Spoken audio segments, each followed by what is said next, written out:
Good afternoon, everyone. My name is Scott Butler. I am the Manager of Policy and Research here at the Ontario Good Roads Association. I want to take a moment to welcome everybody to this latest webinar that we've been running. I believe this is either the 6th or 7th webinar we've done looking at how municipalities can respond to the dynamics being created by the COVID crisis. Today, we're going to shift gears a bit, as I was just saying a moment ago before we began. The last webinar we ran was a week ago Monday, and there was 3 inches of snow, and today it's nice and sunny. So my grade 11 English teacher taught me pathetic fallacy, where the weather gives an indication of the feeling, and today we're feeling sunny and optimistic, looking forward to resuming services for municipalities here in Ontario. We're very fortunate to be joined by likely a very familiar and esteemed panel of people who've given a lot of time and a lot of thought to how municipalities can manage their liability and risk during this transition away from the strictures of the initial lockdown phase and looking at reopening. Joining us today is Kevin McGivney, a partner at BLG, also his associate Edona Vila, senior associate at BLG, and Jessica Duramchuk, the director of risk management services at Frank Cowan Company. The format for today is fairly straightforward. What we're going to do is Kevin and Edona will run through a quick presentation, a slide deck, looking at some of the broad themes they're seeing in their practice. Jessica's going to weigh in with some of the inquiries she's hearing from her municipal clients about concerns they have relative to the reopening. And then we're going to turn the floor over to each of you, the participants in the background. There is a question and answer module posted or available on the Zoom application down there at the bottom.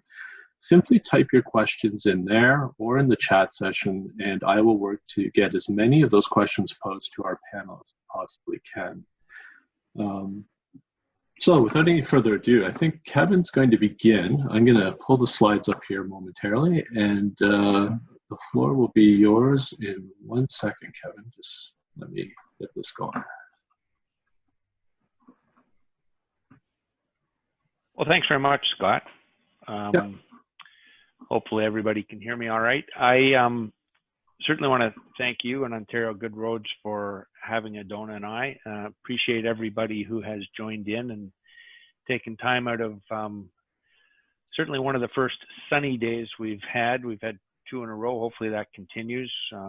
I certainly echo Scott's comments about it having snowed last week. It seemed that we were really facing the end of the world as May couldn't warm up, so happy to see that there's some nice weather. Edona and I are going to address really 2 broad areas, hopefully giving you something to think about. Undoubtedly, many of you are thinking about issues associated with, as it's put, reopening following the COVID lockdown. But of course, municipalities have never really closed. Things have been quieter perhaps, but it's a core function of municipalities to continue providing services, and throughout Ontario, on a real fundamental way, they have. So we are clearly going to be pressed with issues that we're going to have to address in the next while. It'll probably last some months. And so we're hoping that what we can provide you with is some thoughts in how that might be addressed and dealt with, and probably in some respects will raise more questions than we provide answers. So Edona is going to address some of these contextual issues that we see that we think form the framework for some of the municipal responses. And I'll address some of the select risk and liability considerations. Certainly, it's probably not all encompassing, and we're very interested to have the questions that many of you may have. And Jessica, of course, is with her expertise and background, will certainly feel free to chime in across the board in terms of what we're answering. Hopefully, you will find this informative. So, Scott, if we could go to the next slide, and I'll turn it over to Edona. That's great. And Scott, I'm going to ask you to turn to 2 more slides. Slide number 4. That's great. So let's talk a little bit about sort of the pressures and trying to situate our discussion today. We thought it'd be helpful to situate our discussion by considering perhaps the vectors pressing municipalities and other public and private entities to shift and adjust the manner in which they deliver services. So for all of you joining us today, you're probably already seeing a lot of these issues that are challenging municipalities, and probably could name more than the two that we bucketed. But we thought to talk a little bit about the one pressure that is causing that's challenging the ecosystem at large, which is the health crisis. Certainly, the health crisis plays out at a national, provincial level down to the municipal level, and perhaps in many respects, and many of you may be a witness to this, it likely places more of a challenge to municipalities, because they're ultimately the ones that are delivering some of these services to the public, and that may cause a requirement perhaps to shift, to change how these some of these services may be normally delivered. But at the end of the day, and we'll talk about this, Kevin alluded to this, the silver lining of this is that municipalities are no strangers to operating in a pandemic. In fact, they've done that for, I lose track of the weeks now, but I think it's week 10. And that perhaps is the silver lining of this, that it is unlike some other entities that may be caused to reopen their doors. Municipalities have been delivering services in the context of the pandemic. The other aspect of this, and perhaps Scott may help me with the next slide, is the economic crisis that is another pressure vector in this, impacting the entire ecosystem at a national and provincial level, international level. Certainly the jury is still out as to what kind of shape Canada's economy will be taking and emerging from this crisis. Saw an article yesterday that I was chatting with Kevin about before this presentation on whether, the experts, or it wasn't clear from experts on whether it was going to be what shape the economy will have after this, what's understood to be a recession, whether it would be a V-shaped, U-shaped recovery, or a W or L-shaped. And at the end of the article, I figured, okay, I guess we've gone through the majority of the letters of the potential shapes of what the economy might take. But what does this mean for municipalities? The bottom line is, though, for municipalities, the economic reality is faces municipalities with a reduced cash flow. Data out of New York suggested a decrease of about 85% in transit ridership. There's similar stats reported by academics that we've seen in the Ontario context, with even up to 90% reduction. Certainly, these are reported data, and with a counter loss of what that actually means for certain larger municipalities, with an estimated loss of 65 million a week because of that reduction in ridership. So these are two pressure vectors affecting municipalities. But again, the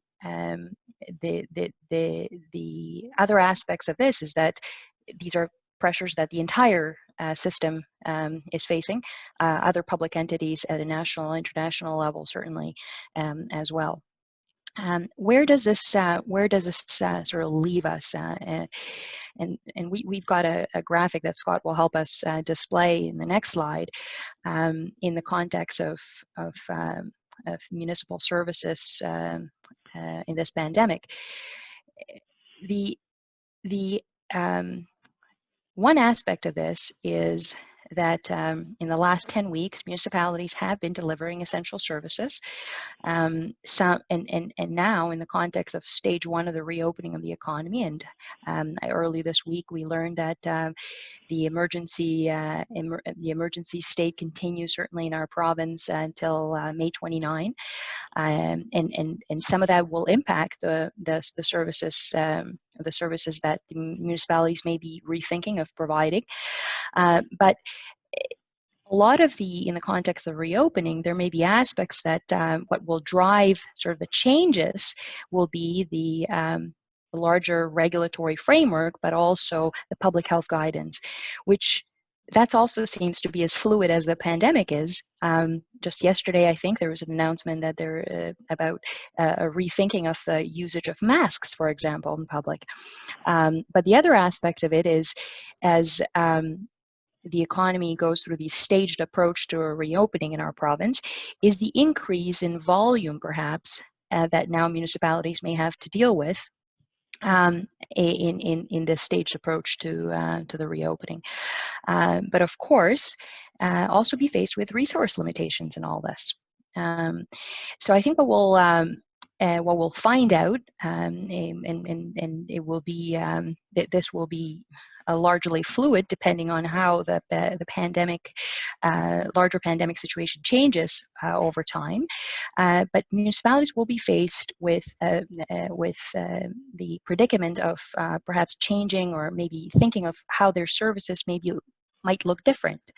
And we'll talk, Kevin will talk about some of this in the remaining part of the presentation, but perhaps urban design of crowd control on sidewalks may be another issue that municipalities may have to think about. Perhaps management of parking spaces. And those are just some elements of the reopening approach. Now on the second part, on the risk and liability considerations, I'll leave it to Kevin to take us through some of those considerations. Okay, thanks, Edona. Scott, I wonder if you just move to the next slide for us, I guess, and one more. So here we have sort of broken down into three separate buckets, a couple of the issues that we thought we'd talk about. Clearly, given the scope of municipal services, there are undoubtedly more buckets, if you like, that could be taken into account. We're hopeful that by looking at these three generally, that we can give you some thoughts and some ideas, and hopefully touch on some of the issues that have been of concern and are undoubtedly a worry as things move forward. So Scott, the next slide. Sort of in the first bucket, we gave some thought to the very fundamental realities associated with the movement of people, whether it be by vehicles, cyclists, pedestrians, which gives rise to the municipal obligations with respect to their road allowances. And the fundamental obligations, as I'm sure many of you know, flow from the provisions of the Municipal Act, or in the City of Toronto's situation, the City of Toronto Act. And that fundamental obligation is to maintain the highways, road allowances in a state of repair that is reasonable in the circumstances, including the character and location of the highway. And I highlight back to that because as we consider the COVID circumstances and what kind of obligations does a municipality have in adjusting to things, I think it's important to go back to the first principle of what is the fundamental obligation. And when you look at something like the road allowance and the infrastructures associated with the road allowance, whether it be the roadway where vehicles are or the sidewalks, these were clearly designed for a purpose that probably didn't include addressing itself to the pandemic response. So when we're dealing with questions about the width of sidewalks or dividing sidewalks in half for people to go one direction, some people to go another direction, or we're dealing with closing off lanes of traffic for cyclists and pedestrians, what exactly are the obligations on a municipality? And I think it's important to go back to the first principles and remember the legislative responsibility, that the state of repair that's required is one that is reasonable in the circumstances. And fundamentally, the circumstances now include the COVID response. To use perhaps a mundane example, in a local liquor store that my neighbor's always at, he has to line up along a sidewalk that is typically used. It's not very wide, but there are lineups to get into these stores where people are standing. what is it that a municipality is supposed to do to allow for social distancing, where sidewalks are now being used as a collection point for people to get into the stores, as opposed to simply being a vehicle for them to cross from a roadway to go right into the store. And those will be challenges, but I think what we will find is that it will fundamentally be the circumstances that prevail. And in that respect, municipalities are good at this. They have been addressing themselves to the circumstances that they have to address over the course of time. And it will be important to fall back on first principles. What is being addressed? What reasonable steps are available to us? What is done elsewhere? Those kinds of issues. And it will be important to document things. So Scott, if we can just go to the next slide.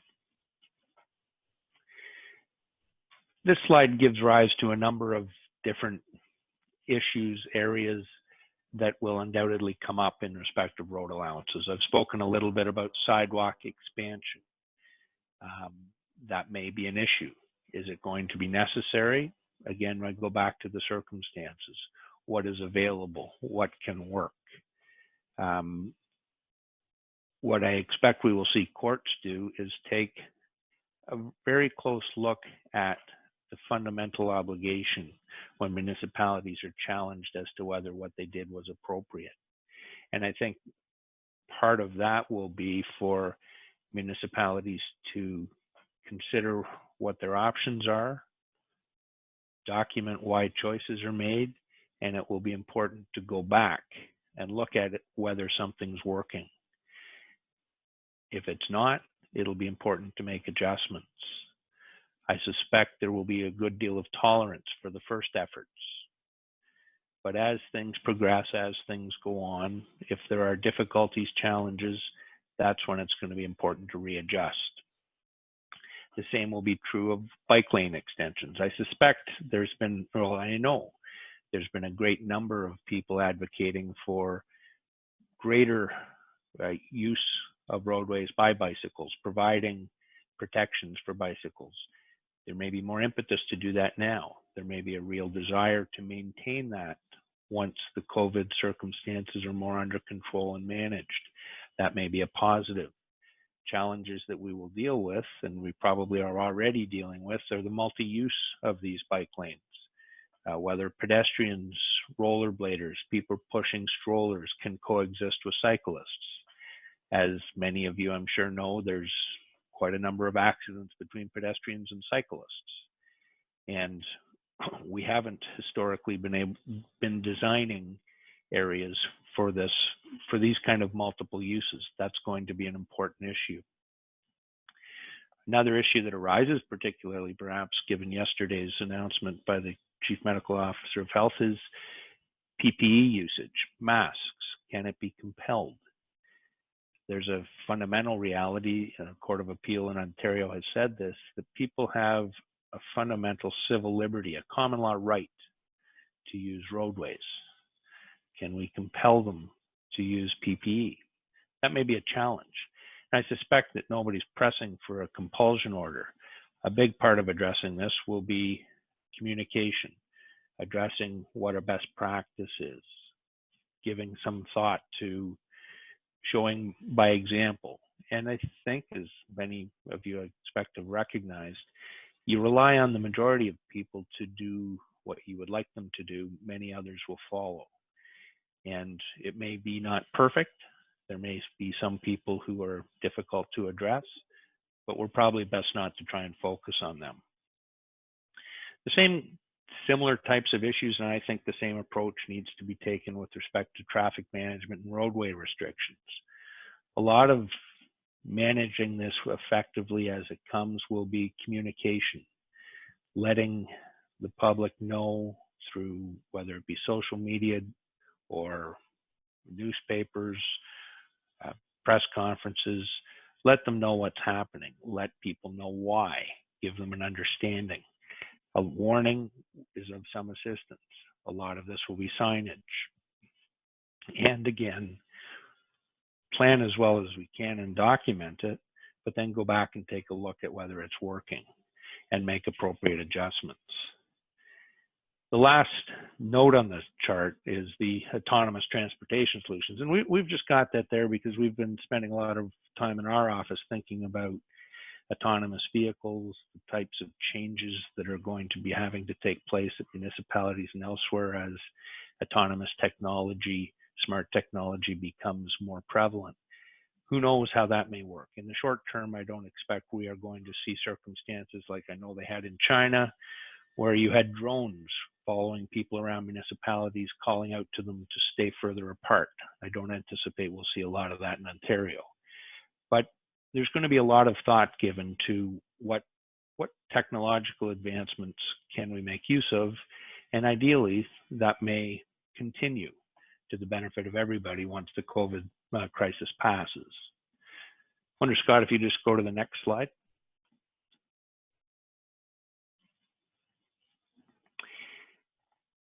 Next area that we just thought we would canvass with you was public facilities, playgrounds, community centers. There will be skating rinks, eventually pools.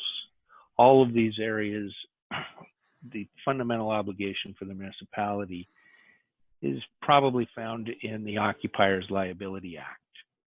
You're going to be expected to maintain the premises in a reasonable state of repair. And the obligation starts with the definition of an occupier. Now, it's important to know at the outset, the Occupiers Liability Act does not apply to municipalities insofar as they're responsible for roadways. The roadway obligation is under the Municipal Act or the City of Toronto Act. Occupiers Liability Act applies elsewhere, municipal properties other than roadways. So an occupier is a person who's in physical possession of the premises. That's fairly obvious. It's also a person who has responsibility for and control over not only the condition, but also the activities carried on, or control over persons allowed to enter. So that's your definition of occupier. And if we go to the next slide, Scott, it dovetails with the fundamental duty, which is to see that in all the circumstances, and there's that word again, circumstances of the case, is reasonable to see that people entering the premises and their property are reasonably safe. And the duty of care applies whether the danger is caused by either the condition or an activity. So for instance, if you have a park with a baseball diamond on it, it's not simply some consideration of making sure that the baseball diamond is properly maintained. There has to be some level of consideration for the fact that baseball results in balls flying through the air, and there may have to be protections put in place to make sure there's no injuries to people. But the fundamental obligation, again, comes back to the circumstances and what is reasonable. And those circumstances inevitably include the COVID reality. So you're going to find that the assessment of a court at the end of the day as to whether something was done that was appropriate, that fulfilled the duty, is whether it's reasonable. And like I'm sure you've heard before, prior to COVID, in order to establish that reasonable steps were taken, it'll be important to document why what was done, what was taken into consideration in that respect. Looking at what other municipalities do makes a difference. There's going to be importance of record keeping. For instance, it's one thing to take steps to rope off playgrounds, but it will be important to go back and make sure that they continue to be roped off, that the tape that's put up hasn't been taken away.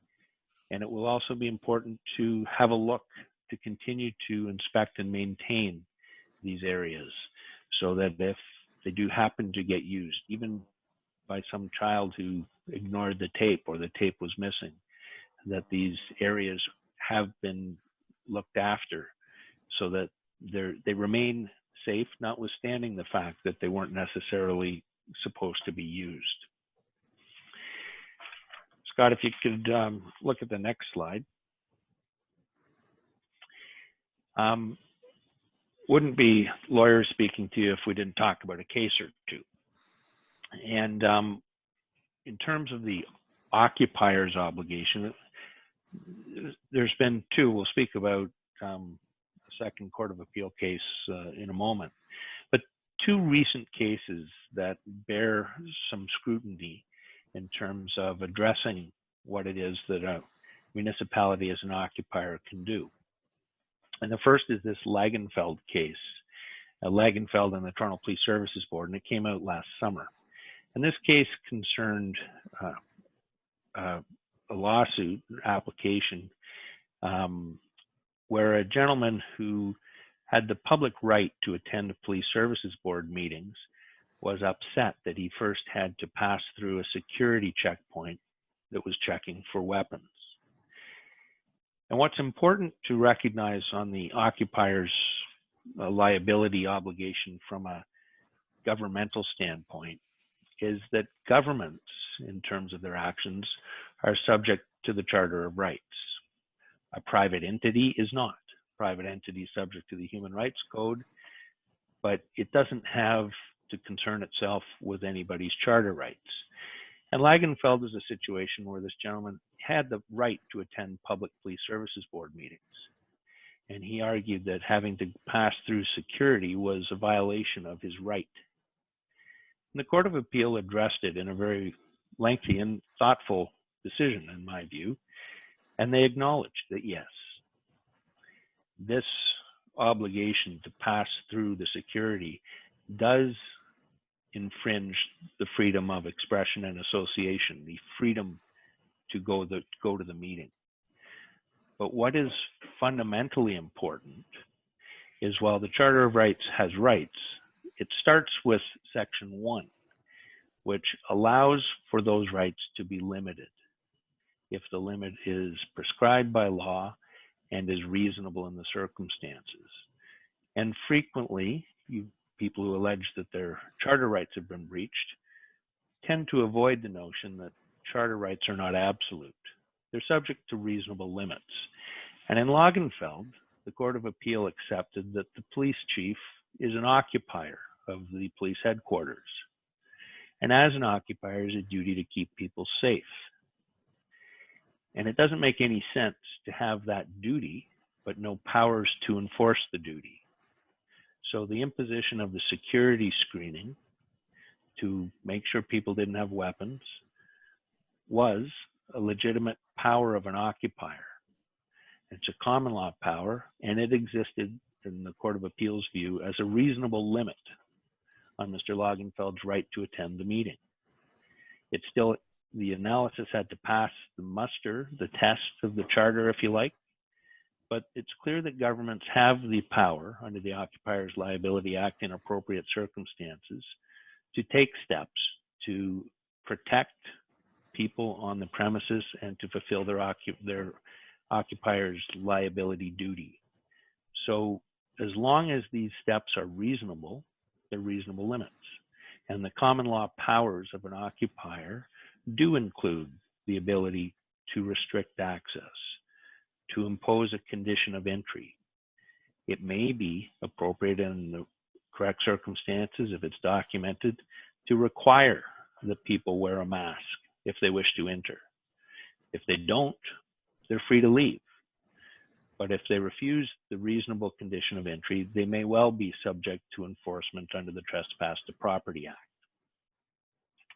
Edona is going to just address a little bit of the analysis under the Sprague case. And the Sprague case is also interesting because actually it comes in the context of the pandemic. Mr. Sprague is an individual who challenged a hospital's visitors policy that basically banned this gentleman from being able to see his father during the pandemic. Now, this happened. The additional facts were that his father was in the 70s. He was medically stable, so he was not under sort of a threat of imminent death. But the way the visitors policy was updated was in response to the COVID-19 pandemic, and so this actual decision is somewhat fresh off the press, but the chief medical officer of health of the province had issued a recommendation on March 19, and hospitals across Ontario modified their visitor policies to limit their access to the premises only to essential visitors. And these decisions were made to prevent the spread of the coronavirus, and in particular to protect hospitals, patients, and staff from infection. In early April 9th, this went to the challenge went up to a judicial review to the divisional court, and this particular, the policy of North York General's hospitals was in close scrutiny in this case. What's interesting about the decision is, so I won't bore you about the test that one has to fulfill to be able to come within when a decision by an organization is subject to judicial review. But suffice it to say, in this context, the court basically believed that this was not an appropriate case for judicial review of the hospital's decision, and went to the heart of the occupier's fundamental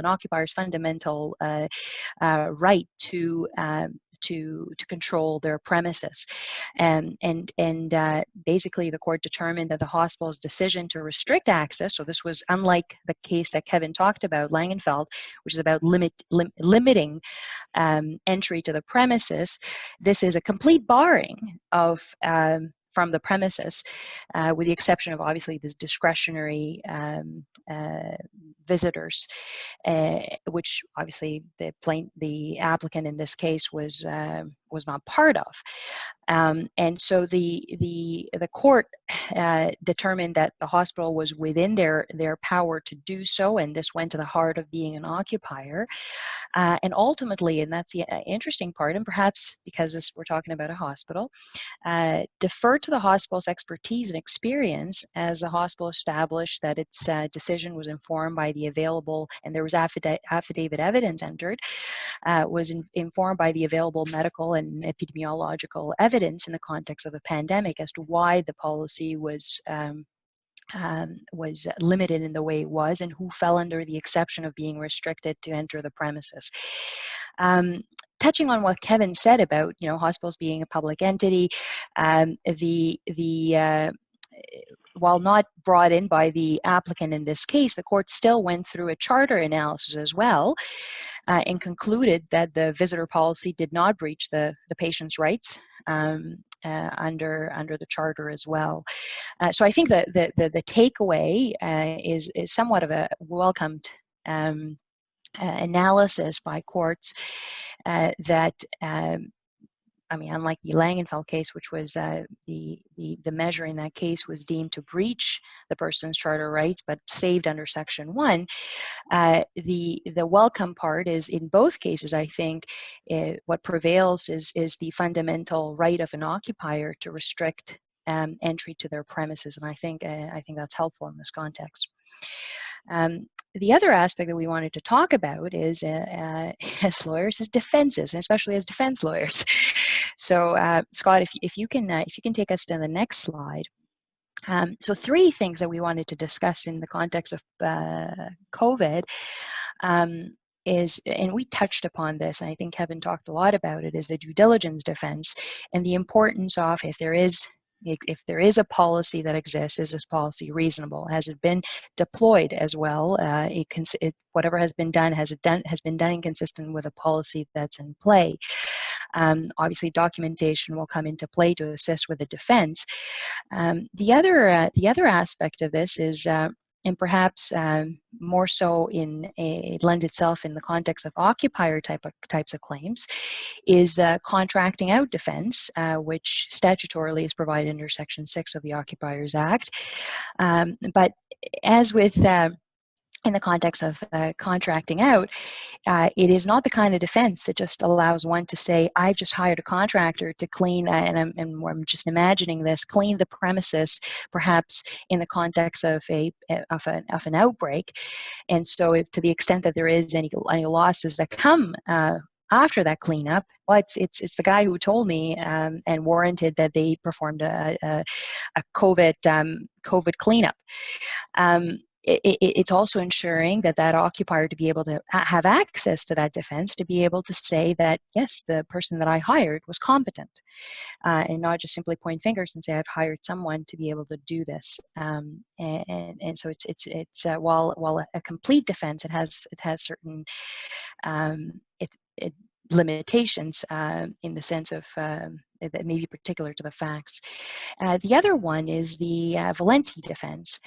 And Kevin will remind me, and if I don't say it, he'll say it, so I'll say it, that the jurisprudence in the area reveals that the defense of Valenti is sort of declined in importance over the years, perhaps being overshadowed by the more frequently successful defense of contributory negligence. That said, there may be certain types of claims where the Valenti defense may be helpful and will be a bar to the claim. And in those circumstances, it will be important to show to the court that there was that the plaintiff voluntarily assumed the risk of the particular injury, and the question will be one of fact. So those are the three related defenses that we wanted to talk about. Kevin, I don't know if you wanted to add anything else in the slide.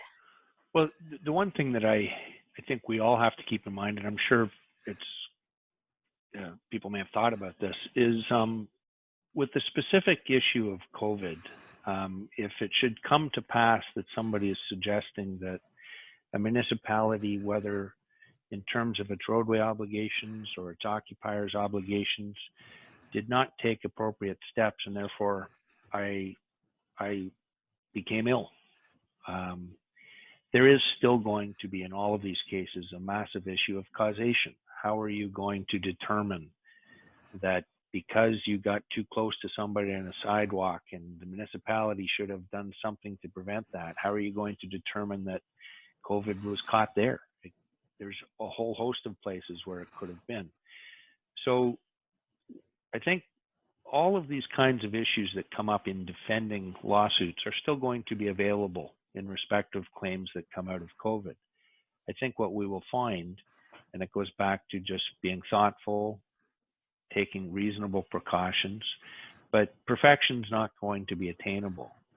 And worrying about the very worst case in each situation is probably going to expend a lot of energy to not a lot of effect. Taking steps that are reasonable for the most people, that make some level of common sense, is probably our best way to go. And all of these defenses are still going to be available. And we suspect, we hope, that certainly courts, when they're faced with these COVID circumstances and claims, are going to accept that, this was, as we've used the word many times, unprecedented. There wasn't necessarily a playbook here. And as long as municipal entities sort of followed the kind of approaches that they've become used to, that they've done in a responsible way throughout, we should be in good stead. So then I guess that just takes us to our next slide, which I think is just about our last. And this is just, we thought we'd put up something about enforcement. I'm sure that, I know that I've had a number of questions over the last number of weeks about, okay, if we want to impose this rule, what power have we to enforce the rule? What can we do to make sure that people abide by what we're saying? I think if you back it up, there's just a truism in case law and addressing things in court when the time comes, is that governmental authorities have broad and all-encompassing duties. And it's most particularly and frequently said of the police. The police have broad duties to protect and serve. But what they also have are very limited powers. And the powers that are afforded governmental authorities are not concomitant with the duties. They're narrower. So the challenge is, of course, how is it that you can fulfill your duty with some limited enforcement powers? And that's a reality that's going to continue to play out. We anticipate that the best way to address the enforcement issue is to avoid it with well thought out plans, communication plans. If things that are being done seem to make as much common sense as is available, then by and large, people will comply. When you're considering taking steps, ask yourself, does this make sense? Is it too restrictive? Is it trying to be absolutely perfect? Those are the kinds of steps that probably will lead to more people saying, no, I'm not going to do that. I don't think I should have to. But if it's reasonable, if it allows for some tolerance, then ideally enforcement won't come up.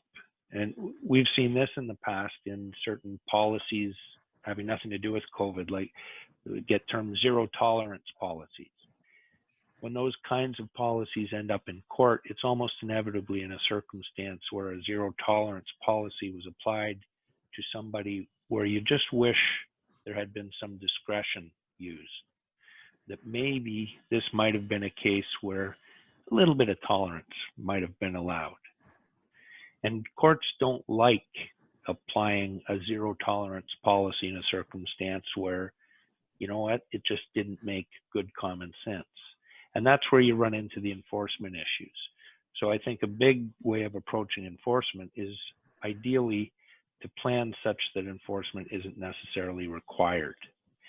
It may also be the case that, and it's inevitable, that, for instance, bylaw enforcement, municipalities are not going to have sufficient bylaw enforcement officers. Police officers may not necessarily see it as a priority. So there may have to be circumstances where we rely on warnings, where we rely simply on the presence of authorities, police officers. They don't necessarily take the active enforcement step, but just simply being around may avoid the need. And I expect that's where problems may end up being avoided. We have a case on there, Stewart, and this is the other Ontario Court of Appeal case that I mentioned. This came out just this past April. And this arises out of the G20 protests back in Toronto in 2010. It's only taken 10 years to get these all dealt with. So this is a case where a man wanted to enter a park during the G20 weekend, and the police had created a cordon around the park, and they were requiring anybody who wished to enter the park to submit to a search of their bag for weapons or things of concern.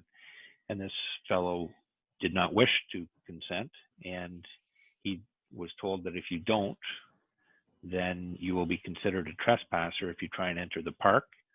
And he said, well, that's what I'm going to do. So then the police detained him, searched his bag, found he had swimming goggles, which he said he had to prevent the use of tear gas. So they held on to them, offered to give them back if he would give them their names so they could sign a receipt, and he didn't want to do that, and off he went. At trial, his claim was dismissed, but the Court of Appeal overturned that and awarded him $500. And the Court of Appeal said, look, this is different from that Lagenfeld case that I spoke about, because the police themselves are not the occupiers of the park. The city was the occupier of the park. And the city had written a broadly worded letter to the police authorizing them to act as agents to administer the Trespass to Property Act. But unfortunately, the Trespass to Property Act doesn't contain any ability to impose a condition of entry. That ability rests with the occupier. It's part of their common law powers. So the letter should probably have been written differently. It should have said, we are delegating to the police as agents our common law powers, which would allow the police then the ability to impose the condition of entry. And that's what we mean by crossing the T's and dotting the I's. If a municipality or a governmental agency wants to authorize somebody like the police to do something that could be said to violate somebody's rights. Those powers may be there, but it has to be carefully done, and it has to be thought through. The Court of Appeal was complimentary of the police officers involved, said they acted in good faith. It made sense what they were doing, but they were restricting somebody's ability, their freedom of expression and association. And if they wanted to do that, they had to be properly authorized for Section 1 of the Charter to work. So that's an example of where the courts will say effectively that, yes, we understand you're trying to comply with your broad duties, but your powers are limited. And if you want those powers, it has to be properly done.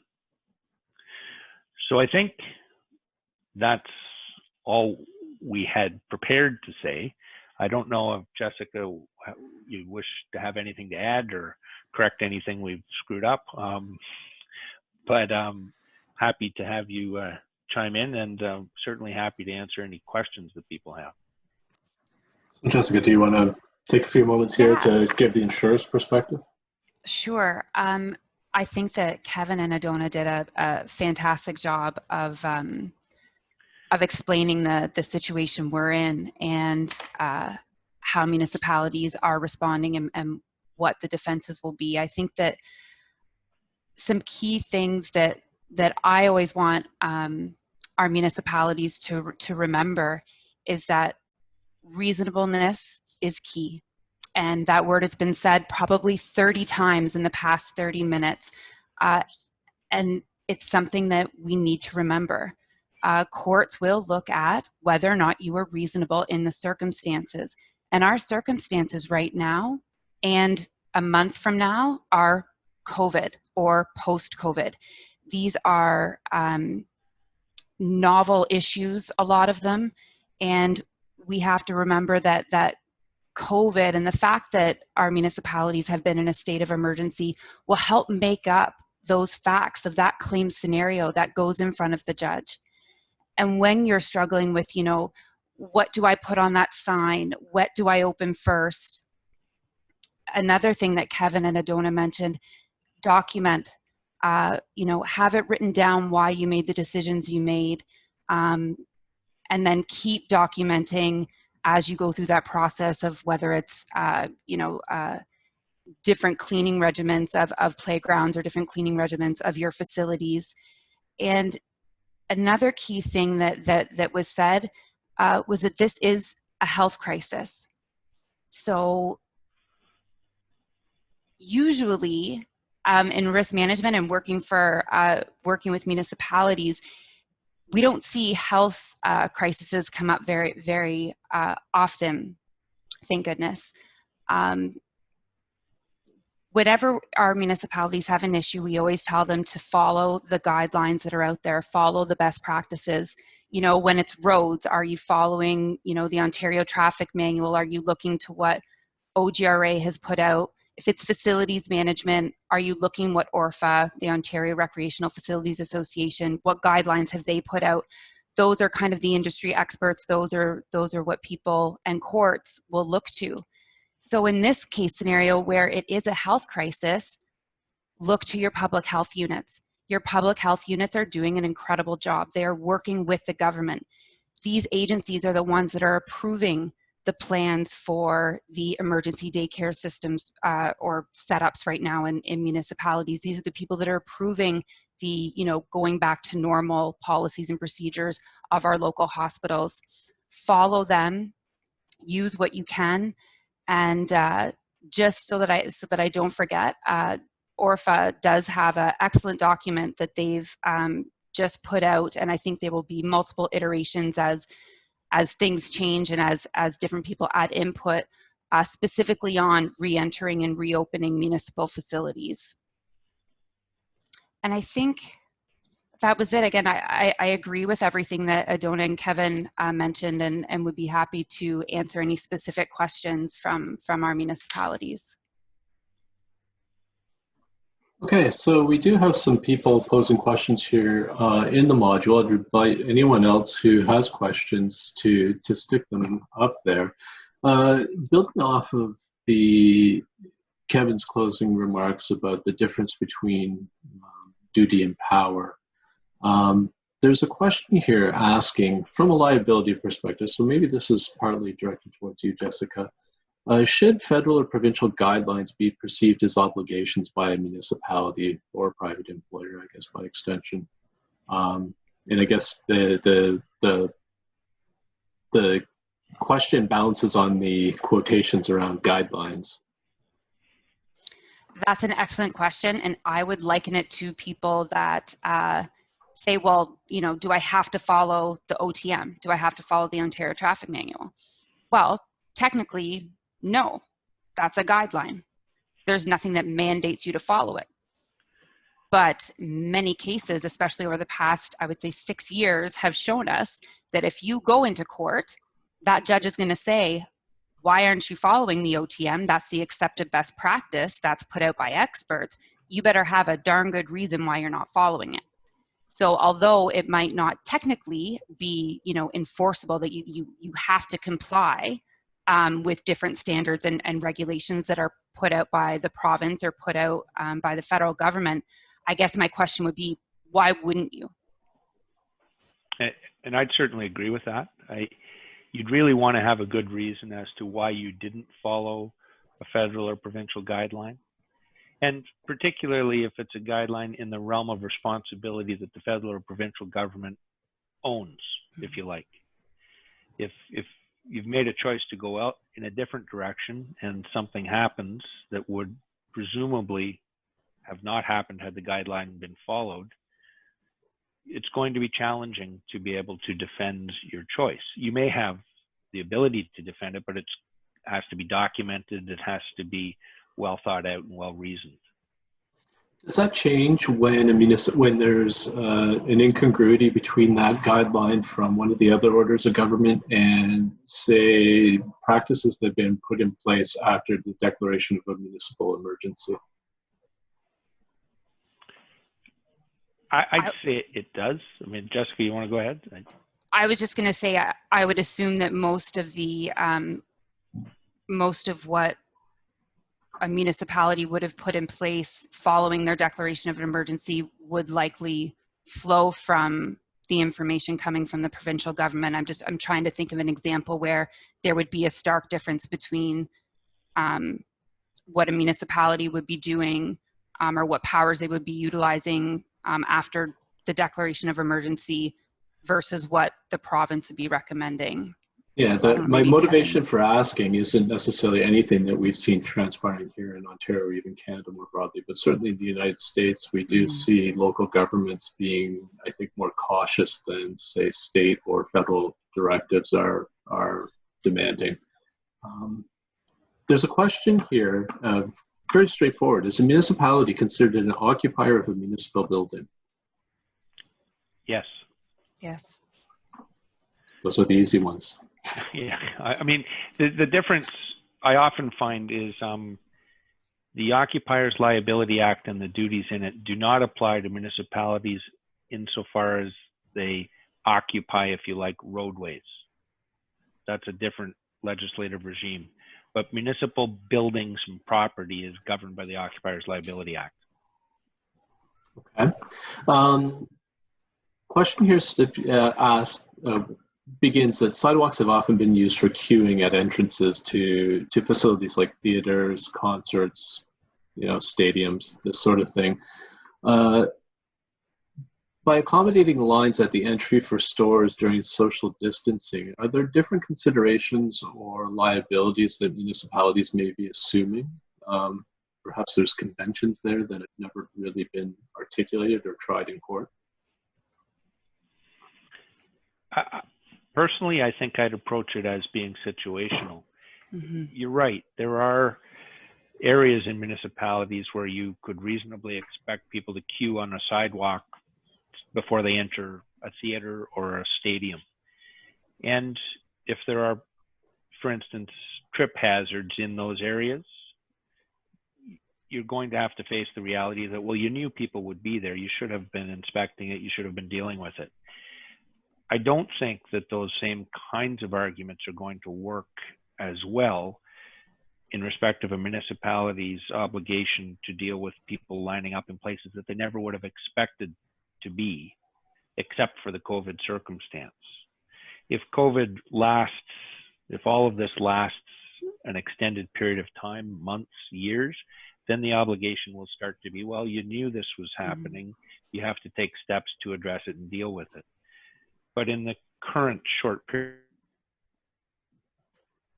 of time, I think it would be very unfair to say to a municipality, well, look, people were lining up there, you had an obligation to provide for them, when you wouldn't have anticipated they would be lining up there last summer. I think that's probably how it gets approached. Okay, when we began this webinar series, the very first one we did, the idea of allocating portions of the road space away from vehicular traffic and towards pedestrian use or cyclist use was still being experimented. And what's happened in the interim is that there are now similar sort of initiatives taking place. And again, I haven't seen this in our survey of what's happening out there. We haven't seen it happening yet in Ontario, but certainly other jurisdictions that are moving ahead more aggressively with opening up have taken as a concession to the restaurant industry that's been really hard hit and allocated portions of the road allowance to patios, closed it down, closed those roadways down in order that they can make numbers work in a social distancing norm. Do these sorts of considerations, are there traps or pitfalls, or what would the advice be that you would give municipalities entertaining taking such an action like this? Obviously, there's the legal aspect, but certainly, Jess, I think you'd want to jump in there as their insurers as well to provide some clarity. I think that with this being a novel situation, we're definitely going to have some novel and new solutions to the problem. I read an article, or I saw it, a news clip the other day, and it was somewhere in the States, and it was a restaurant that had put people inside. It was like you stood inside of your table. You know how kids sit in those little jolly jumper things and they can run around. So they had people like that, and they called them bumper tables. So you stood inside and your table was around you with a soft like bumper on the outside, so that no matter where you walked in the restaurant, you had to have that 2-meter distance. It looked hilarious, but I think that these are the sorts of things that people are going to try. There's a few different parks in the US, and I mean, this is a little bit less funny. I could see this, actually being the case in some municipalities, as people get used to social distancing being the new norm, possibly. There are some parks that have actually created circles in the grass. So they've spray painted white circles to basically show people, to start to teach them how far apart you should be from other people. It's very interesting. It's almost like they call them human parking spots. I think we'll also see, there's always the possibility of, playgrounds. How many children should be at a playground? Should, signs include, we recommend maximum numbers? Are you being able to police that? Probably not. But recommendations will likely be seen in those areas. Roads, I think that this could be a incredibly interesting scenario, and I think it will vary from municipality to municipality. Some municipalities may all of a sudden see a increase in road use because people don't want to use public transportation, so they're going to spend the money on driving that car. On the flip side of that, you've got a lot of companies that are saying, wait a second, it's really working, all of our staff working from home. So you know what, we're going to cut our real estate in half and just have people work from home. So you could see less traffic because more people are working from home. I think it'll be interesting a year from now, 2 years from now, to see what those traffic counts in a lot of our larger cities look like as new working norms happen. One last thing, I think that an area that probably will be addressed even sooner than roads, kind of going along with that safe distancing in our parks and rec areas, are our trails. Recreational trails for that first little bit were the only thing that people could really use in those first few weeks of COVID, and they tended to be the first things that opened up near the end, the recreational trails. Most trails are not designed for social distancing, obviously. So will trail design become more important? Trails have been an important issue in Ontario. Will we now see the design of the trail become paramount as well? Okay. Actually, yeah, go sorry, ahead, Edona. I just Jessica made me reminded me of this interesting study coming out of China that suggested an increase of 30% increase in private car usage. This was, I think, was it 4 weeks ago? So as we were going through our own sort of pandemic curve, they were re-emerging, and that's what they were seeing. Kevin mentioned that we autonomous vehicles are close to certainly my heart, and we spend a lot of time in that. But that was an interesting statistic coming out of that jurisdiction, and certainly does, I think, it's not clear if that will materialize here, but it does speak to a particular solution for a concern around usage of public transportation during the pandemic, and where private car ownership and usage may become may mitigate that. As compared to sort of ridership, and this will materialize differently for different jurisdictions where there's less heavy reliance on public transportation. But interesting statistic coming out of China, I thought. And we've actually seen the city of Melbourne, Australia, and Victoria State has taken the opportunity to introduce road pricing mechanisms in order to keep traffic down and try to prevent people from running back on. That's also a cheap way to raise revenue. The clock is really working against us here, but there are a couple of other very focused questions I'd be remiss not to have addressed. This will go to the lawyers, which I guess are all three of you. Schedule 3, Section 7 of Ontario Regulation 223/20 describes that a municipality, quote, shall ensure social distancing or how people use a sports field. If a municipality puts signs in place describing the restriction but doesn't have anyone there to actually enforce it, does this constitute due diligence for the, quote, shall requirement of the regulation? It would be a good question, I suppose. I think it is going to fall back on what is reasonable. Like, how is a municipality to do that? Probably most municipalities would say, if it's an absolute, if we shall do it, then we will not open up sports fields. There's no mechanism available for us in terms of our resources and our personnel to be able to have somebody there to make sure that this is happening. I have to think, should it ever arise, that that's going to be addressed as on a reasonableness basis. Did you want to add anything, Jessica? I agree. Okay. I agree. If it's a you must, then if a municipality doesn't have the resources, they don't have the resources. It's a shall, which is, if traffic lanes are restricted to allow for wider bike lanes to accommodate uptick in active transportation, and a municipality decides to put cones down, obviously a temporary measure, the possibility of them being knocked over and then having confusion between drivers and cyclists exists. How would a municipality defend itself from the ambiguity posed by that sort of scenario? Like traffic cones? Yeah, as a temporary measure. I would rather somebody throw up some signs that say share the road than put traffic cones down on a roadway. In my risk management opinion, I would say I'd rather you throw up a couple signs, do some social media messaging until you have the time to actually paint lines on the road. But I wouldn't use cones that can be knocked over. And I agree with that. Unfortunately, to the extent that something like cones do get used, it brings with it an obligation to go back and make sure that they remain in place. And the longer period of time that exists between placing them and going back to see if they're still there creates an area of risk that will be a challenge. Yep. Okay. Well, we have gone 4 minutes over time. We promised 60. We provided 64. I'd like to think that's part of OGRA's delivering more than anticipated. Lots more questions we could have worked through here.